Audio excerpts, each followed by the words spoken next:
each year, but it can be prevented. Here today to talk about women's heart disease and heart health is Dr. Heather Swales, the co-director of the Women's Heart Wellness Center at the Hospital of Central Connecticut. Dr. Swales, thanks so much for being with us here today.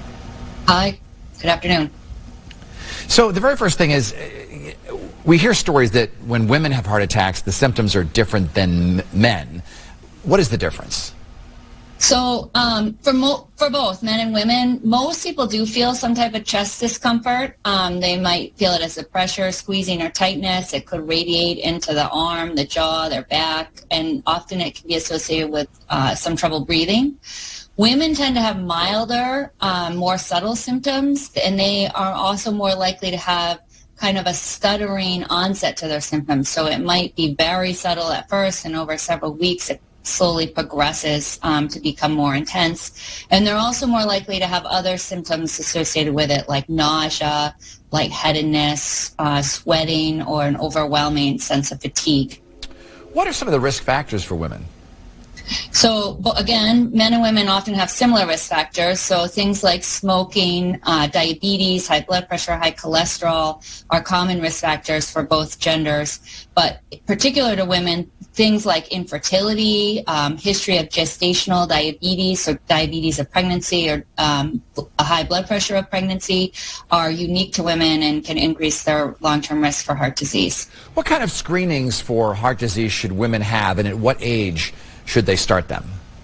That's a great question. A lot of that would depend on what their risk factors are, such as if they have diabetes or high blood pressure, as well as what their family history may be. If there's a first-degree relative with early heart disease before the age of 50 or 60, for example, they may need to be screened earlier. All people should be getting routine screenings with their primary care physician for things like high cholesterol, blood pressure, and diabetes. And then we have specific tests depending on what people's risk factors are or the symptoms they're having, like EKGs or stress tests that can be useful in helping us make diagnoses. What do you learn from an EKG? I mean, I've had them, and I know that they look at the ups and downs and the heartbeat and the whole bit, but what do you learn from that? Yeah, so that's a great question. It's a few seconds of what is going on with your heart when we record it. It's telling us about the electrical signals coming from the heart, and we can see a lot of stuff. It tells us about different rhythms that you may be in, and it can help diagnose a heart attack if you're actively having a heart attack. But it can't tell us about the structure of the heart necessarily, or if there's a valve problem or a blocked artery. While it's good for some diagnoses, it's not a perfect test that tells us everything there is to know about your heart. Doctor, quick final question. Have you ever had a patient come in just for a routine physical and found something really bad that had to be taken care of right away?